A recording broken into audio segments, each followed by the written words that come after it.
So changing subjects again, one of the things I've enjoyed this year as part of the transition is coming in with a bunch of questions and just picking your brain. And I know that at one point, I came in and I said, all right, if I were you, me being you, right now, knowing everything you've known about the resources we have in this district,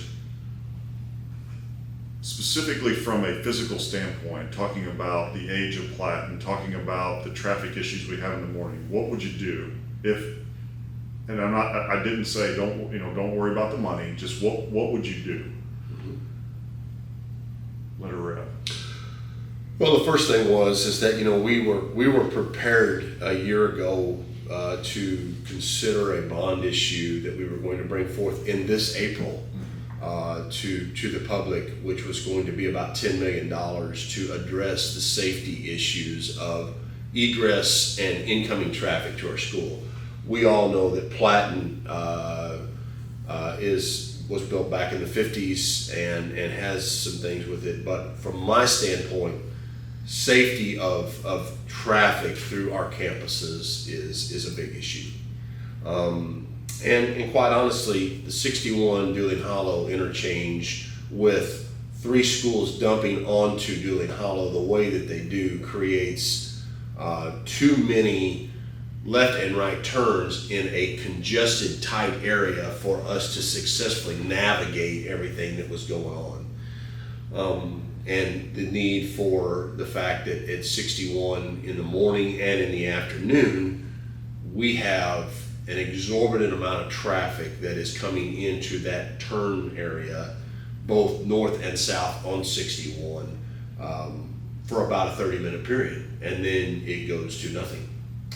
So, we had been working with the Missouri Department of Transportation, we had been working with Jefferson County, we had done surveying down there, we had looked at everything, and there's certain criteria that have to be met for a stoplight down there, for the state and the county to put a cost share match into it. Yeah. And it doesn't meet those standards. There's 13 standards, and we only met one of those. It's kind of understandable, like, I live kind of south of the county there, driving up 61, you come up here anytime during the day, and there's really so it's those moments between about 7:05 to about 7:30, 35, and then at the end of the day, even isn't completely, because you don't have all that morning traffic at that time, but you have a state highway where people are zipping down.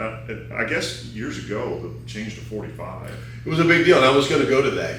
We were successful of getting the change, and man, I caught heck for this too. I mean, there was a lot of people that weren't happy because they moved the 55 speed limit to 45 from the JPAD ambulance shed all the way down to the golf course area where you enter at the golf course. And I worked with MoDOT in Jefferson County to get that reduced, just because we had so many people at 55 speed limit that were running 65 and 70 through here. And, it was like, what are we doing? And we had multiple accidents, and it was just, it was a challenge. So, you and I have spent a lot of time talking about the roads. And so in April, we were talking about we're going to run the bond issue for this year for $10 million. And the objective was the second entrance to the high school, a travel corridor paralleling road behind Danby that would go behind, attached to Blue Jay Way, go up to the high school, and really have 3 inbound and outgoing roadways from the campus.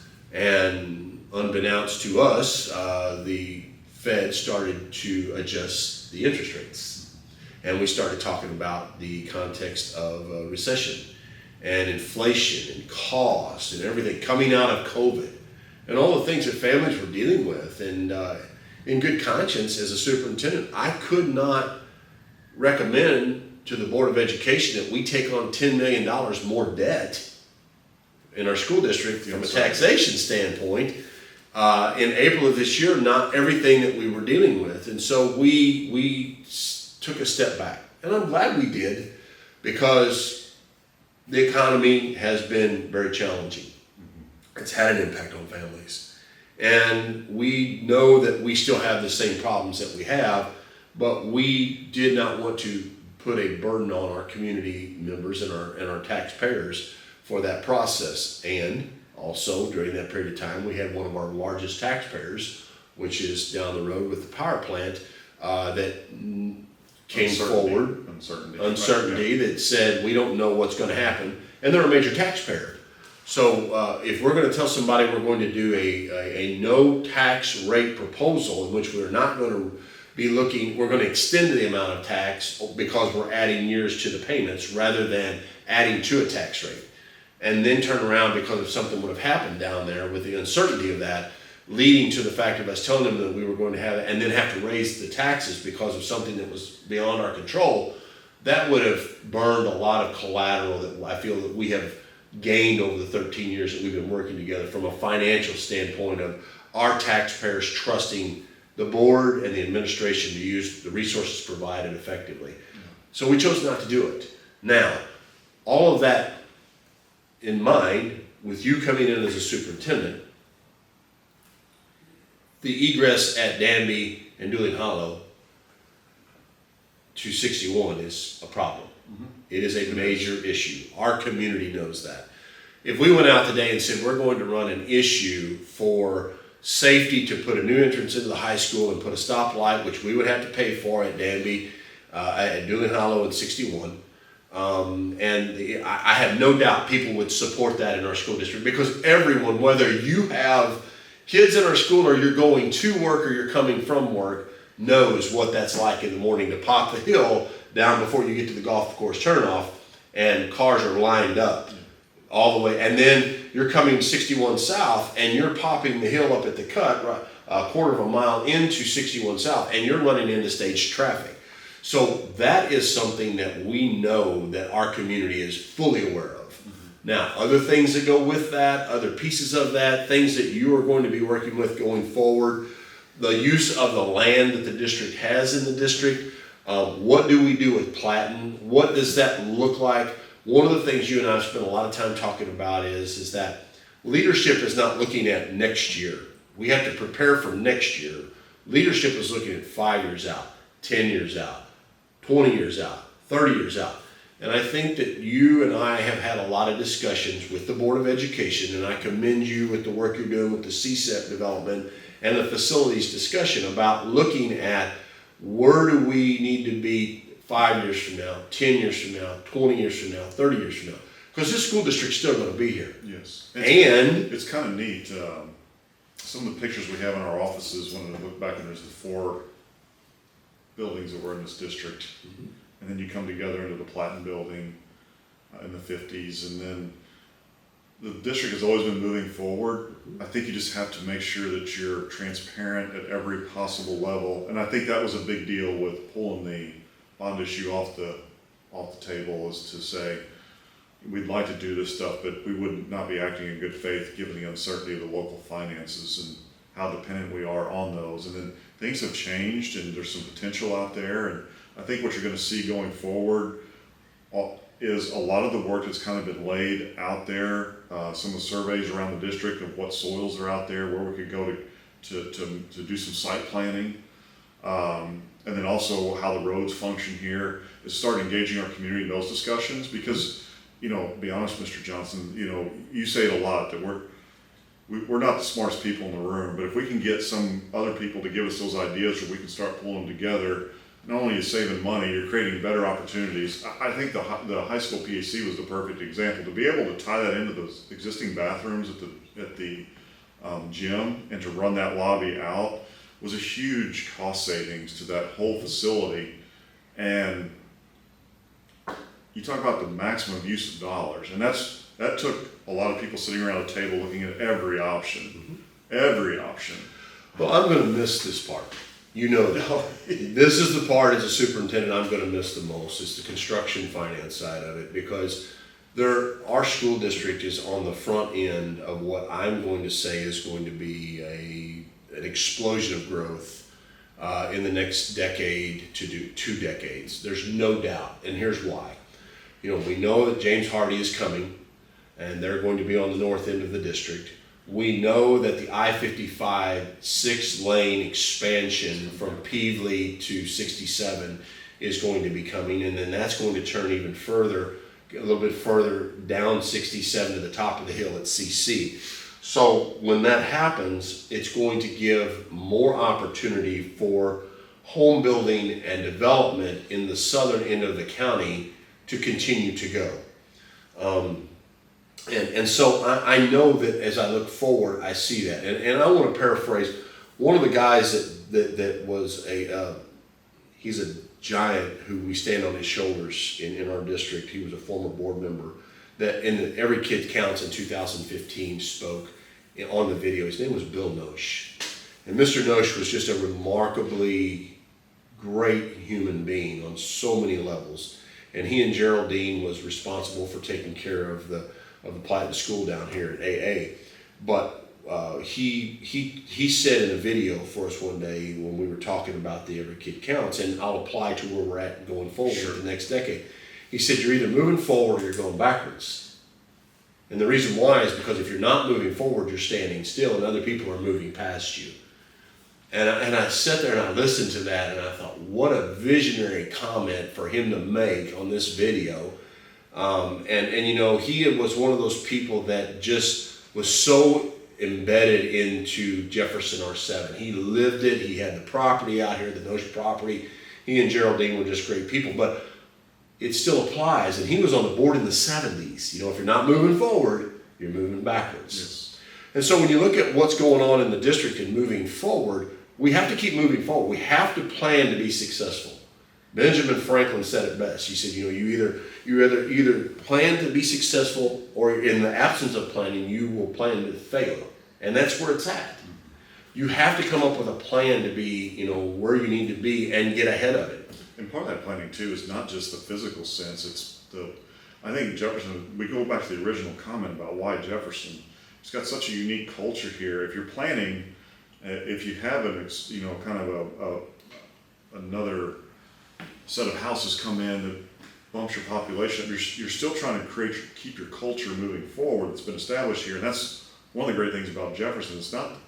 We have wonderful facilities here, but at the end of the day, the culture is what drives the place. Well, planning is proactive.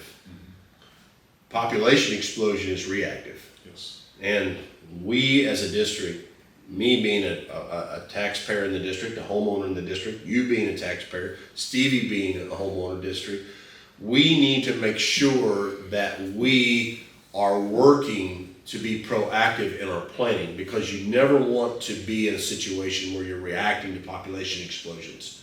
Because when you get to that point, it will become extremely volatile. It will become a max min narrative, of which there will be people that will want to do it the way it's always been. There will be people that are moving in that want to do it the way that they did it from where they were coming from. Exactly. And then it becomes very confrontational. So I think it's important what you're doing with the CSIP and the facilities planning, what the board's doing, and it's important for the community to be immersed and involved in these discussions about what we're doing with our land. When do we build a new building to replace Platten, and what Platten would become if that happened? Because in the world of discussions, in my world, and I've shared with you, if you say, well, what would you do if you were me? We have a couple things that we can do with Platten, I think, that are pretty important. And I will offer this as a suggestion, because these are discussions that board members have. The administrative offices could go there. The preschool could go there. And I would love to see the Jefferson County Sheriff's Department use that facility as their southern satellite location, from a safety standpoint of them being able to use that building, a portion of that building, for a satellite location for their, and we've talked to the sheriff about those narratives and what could possibly be looked at. But in order for that to happen, you got to have a building built that needs to be built for 4 grades. And it doesn't need to be built away from our campuses. It needs to be built on the land that we already own, so that we're using the land, we're not having to add to it. The good thing is we have land. There are land availabilities, and you've got options that you're going to be talking about with what land options we have and what are the best options and what can we do in order to get there. But I see it as a narrative with the board, and you and I have talked, where you would build a campus, another building that would accommodate 4 class sizes, and then you would use Telegraph Danby in the high school, and you would have to modify the high school because the high school needs a cafeteria expansion. You and I know that. So you would expand the high school, and then as the high school came on, then you could add the classrooms to the end of the area where you have the science on the lower level, or the history and English on the lower level, and the upper levels were all the sciences. They would just come off the end of that. And that would accommodate by putting another 12 classrooms in, because when the original idea was the lower level would be the shop area. But by putting the shop down with the PAC, you don't have to do that. So now you got 6 classes below, 6 classrooms above. Now you got a high school that would accommodate 700 to 800 kids. Yeah.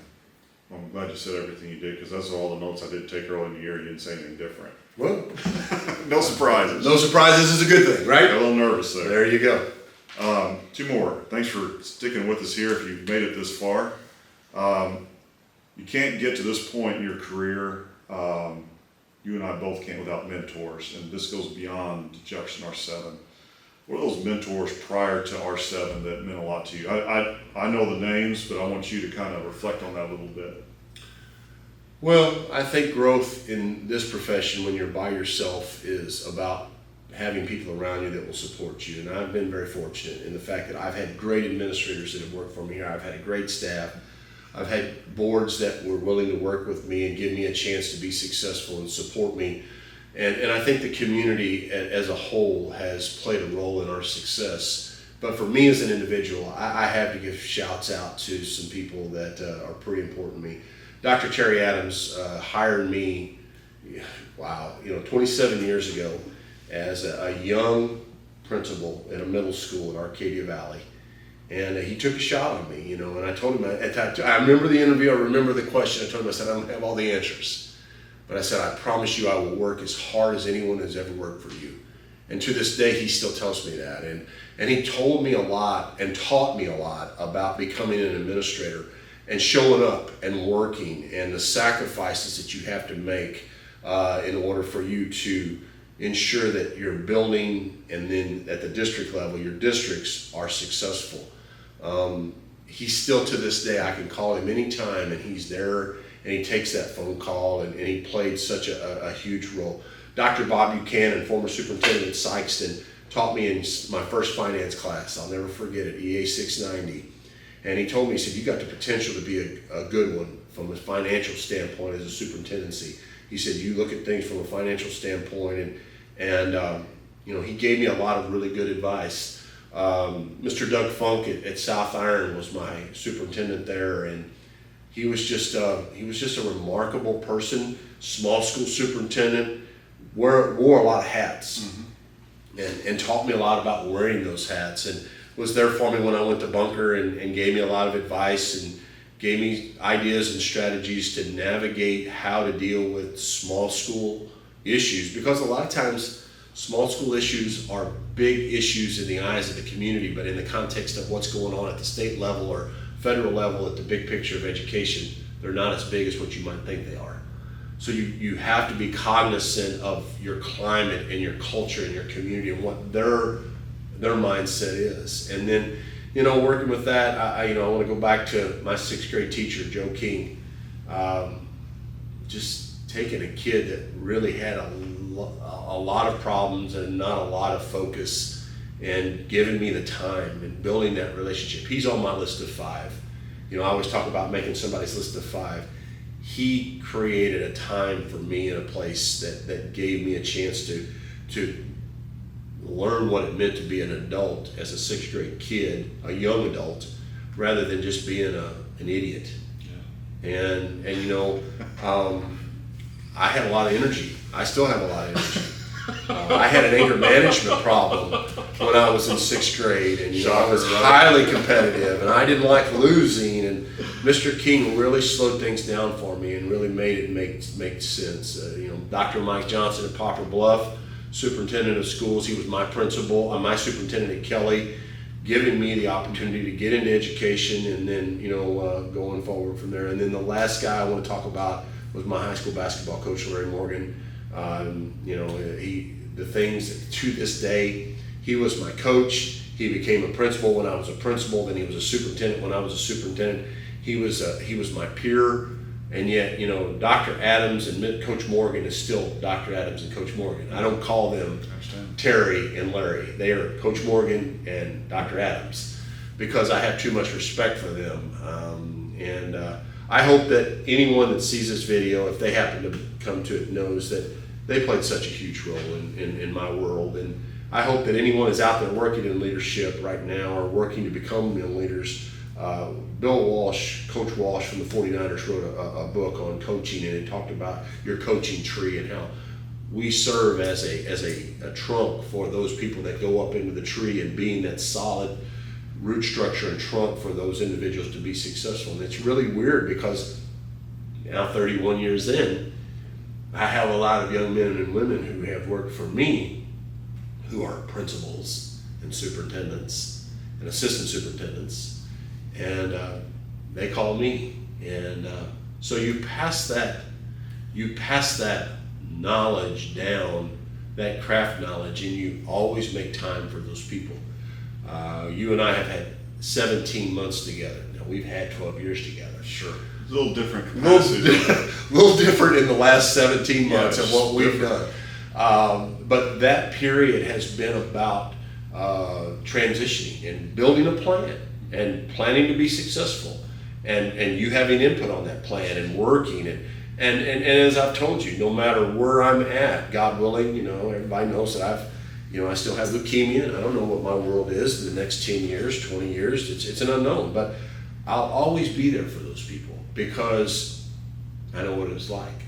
I know what it was like to eat the ground and be thrust into a situation. I always tell the people the superintendency's like getting a drink out of a fire hydrant. You're going to get some water in your mouth, but you're going to get a lot of it all over you, and it's going to knock you off your feet. And it's true. I mean, you know that. You know what's coming. And you know what? I'm most honored to the fact that you still want to do it. And I was scared to death of it my first year. And 21 years later, there's still days I'm scared to death of it. I understand. It's a respect, and it's a healthy respect for a profession that is beyond the philosophical abilities of any individual. There's no one in the world that is capable of doing everything that needs to be done to be successful as a superintendent. But you have to break it down, and breaking it down into small situations, using your mentors and being a mentor, being a mentor. That's the one thing I'm going to do in retirement. I'm going to keep mentoring people. I'm going to keep working with those people because I know what it's like, and I know that I think I still have a little bit to offer to help them as we go through it. Just like those people that are retired still take my phone calls. Yeah. So shout out to those mentor individuals and those people that have guided me because there was a lot of need and a lot of guidance that they provided. It's very important to me. Last question of the day, and this is a selfish one. Your our favorite memory, you and me. Wow. And I'm going to share one, but I'm going to let you go first. All right. Well, why don't you share first because I have a million of them. But you go and then I'll know. I don't want to share the same one. I really think for me it was the fall of 2017, the opening of the PAC. You had the eclipse. You had just so many things going on at that time. Such an energy in the district, but it was. Probably our greatest disagreement was whether we were in school that day. It was. So our greatest memory is also our greatest disagreement. David didn't want to come to school that day. Okay. I felt like we needed to be in school for the safety of the kids because they were projecting there was going to be 100,000 people in our area that was coming in because we were at the absolute perfect location for the maximum blackout. So I'll leave it there. Now go back. So we had kind of gone back and forth all summer and getting all these plans together, and then really kind of boiled down to the timing of it. You're putting kids on buses while it's still going on was going to be a big issue. So we ended up taking the day off. But what we did was we spun it around that Friday before, and in like March or February earlier, we had bought like every kid those the glasses, okay, which I may or may not have used in a picture. I forgot to pull that picture out. It's one of my favorite pictures. I'll get to that in a second. So we decide that in order to kind of initiate the PAC, we're going to do this presentation. He's going to do the old school eclipse. We have the thing hanging from the stage. Then I kind of did the new when we dropped the thing and we did a presentation like a computer generated what was going to look like and everything. Just had a great time with it. I think what people don't understand about this business, we have a very professional, I think healthy professional relationship, but we don't socialize outside of this. This is one of those exceptions. You and Joy came over.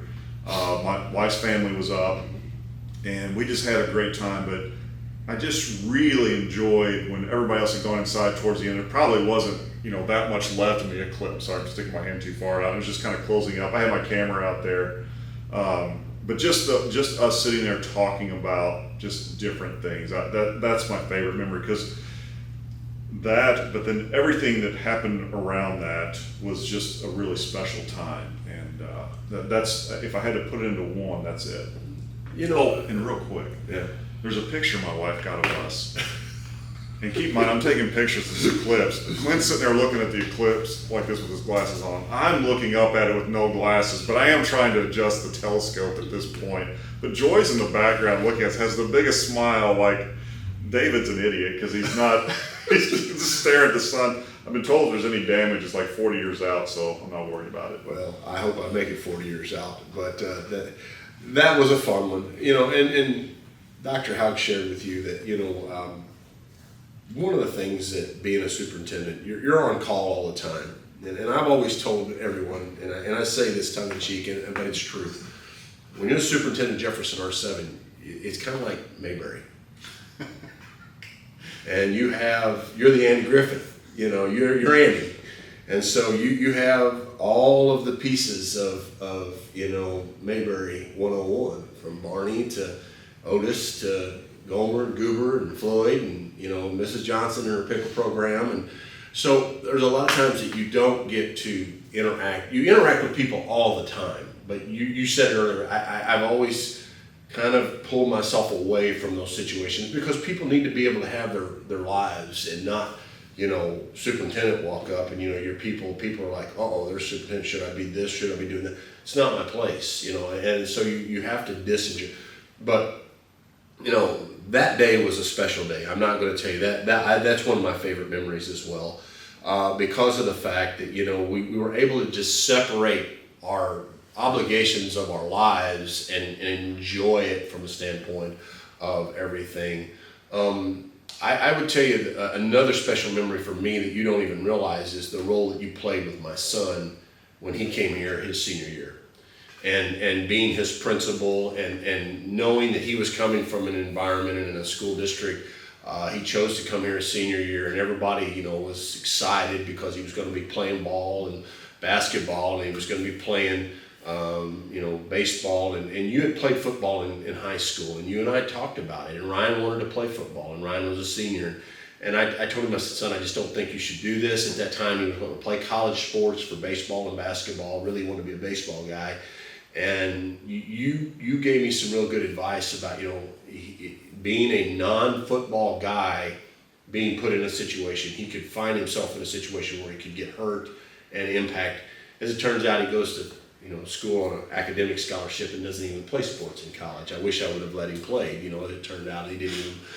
So being one of those parents that let your kids play every sport. Well, that's your best memory. You shared with that. But, the way you helped me as a dad was important.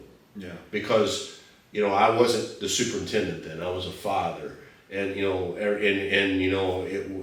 was a lot going on. He was successful. And, he had 1,000 points, and he at one point had the most points, in a single game, and done some things in his time here. He was pretty successful. But it was frustrating because he was always Ryan Johnson's son, the superintendent of schools. And the point is that, and what you don't know is that Dr. Haug is the son of a phenomenally talented and statewide recognized Hall of Fame football coach. And David had gone through that, and David lived that world. And so David really shared a lot of those experiences with Ryan and me to help us work through that year. Yeah. And that was pretty important. So that was, on a personal level, that was a very important memory to me because I got to share that year with my son, and it was a lot of fun to be in that. And I've never shared that with you, So and you asked me to think about this question. This was a question that I spent a lot of time on. Now on a professional level, I don't have one because there's a million. Eliminating ISS at the high school. My thoughts when you came in and said you want to do that, thinking there's no way. Can't do it. Can't do it. And we did it, and I said, it "No, I worked. get you. I can buy you a teaching position. You won't spend a dime." And you're like, "Now I'm listening." I'm listening. You know, the first graduation, your role in that was epic, and I've used that word, you know, because it's a big word. And the role that you played as the athletic director, and then being willing to stay with me through the 12 years, and some challenges. Oh yeah. There were some challenges, but I think that the greatest memory of our professional relationship that I'll take away is that we didn't always agree. Yeah. And I think that I've always said you as a superintendent are never the smartest person in every room or every conversation. You have to trust the people who work for you, and you have to see things in them that they don't see in themselves. Yeah, and I think that's the Eclipse thing. Like at the end of it, it was just you and I, and we were able to talk about things. And I think that when we had those disagreements, at the end of it, we were able to talk about things. You know, it may not always been, and it wasn't. It's not like it's every day and there's this huge. It's just I don't know about this, and I'm not sure if this is going to work. But that's what you have to do to get things moving forward. Is try to vet everything through. Well, and you go back to where you came in as the athletic director, and what you know where you were coming from, and some of the challenges. You know,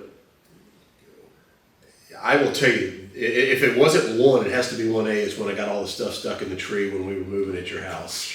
And I still have that book that your wife. Well, I don't know. You know, if we should or we shouldn't. Short version of it is that the kids and I are outside playing, and we don't even have Eli. They throw a frisbee up in the tree. Frisbee gets stuck in the tree, and Mr. Johnson's going to try to get the stuff out. And I'm just taking whatever's available as we're loading stuff on the truck and throwing it to try to get the frisbee out of the tree. And before you know it, we've got about 20 things stuck up in the tree. Little scrawny tree. Wasn't even a big tree. I mean, it wasn't a big tree at all. And Mrs. Howe comes out and looks at the tree and looks at me and looks at David. It's like, what are we doing out here? I mean, what is going on? So I was in absolute tears at that point. And David's laughing. I'm embarrassed. Natalie's having a blast. She's laughing. We're having a big old time. And Sherry's a little bit concerned about what in the world have I gotten myself into with this guy as a superintendent who's hired my husband to work for him, and he's throwing everything up in the tree. So that was a pretty good memory. But when you think about all the things that we've done together, going from that and then watching Natalie grow and Kate grow, and then Eli being born and the challenges of that situation, and the health scare that we went through, and then to see him now with his talent and all the thing that he does, and Ryan and Kayla where they were when I got here, and there's been a lot of successes on a personal level that we've seen in each other. But I'll be honest with you, I've been blessed because I've had those same relationships with all of my staff. Yeah. Whether it's watching Alex and his family, or Tina watching her 3 kids and what they've done, and Delana, Ross when he was here. All the teachers that were here and their children, and see their children graduating from their school, or they're graduating from other schools, and then they come in and we hire them as teachers, or they come back, or they become doctors, or they become pharmacists, or they become counselors, or bankers, lawyers. It's been a blessing. Yeah. 13 years has gone by really fast, and I've been here long enough that I've seen a lot of my kids now in school. Yeah. And the average superintendency in the world right now is about 3.2 years is the length of it. Yeah. So to be here for 13 years with some challenges, and with some adversity, and to overcome that, and it made me a better person, has allowed me to be the luckiest man in the world. And I'm blessed to have worked with you. I can't wait to see your success as a superintendent. The board has made a great choice. And the chapters that you're going to write going forward is going to be interesting, because somewhere down the road there's going to be a podcast with the next guy or lady that's sitting here with you talking about it. And I hope that you can share so many of the things, because this is always about the district. Yes, I agree. It's never been about me. And it doesn't make any difference if you go back to, Mr. Dunbar or Terry Scandaret or Mike Parnell or Tom Gensler, Wayne Brower, myself. All of those individuals played a role in the advancement of the district to get to where we are today. Now it's my obligation to turn the baton and the keys over to you and know that, our students are still going to be successful. And as it says on my shirt, we're a school district with a proud past, and I think we have a bright future. Absolutely. Thank you so much for joining us.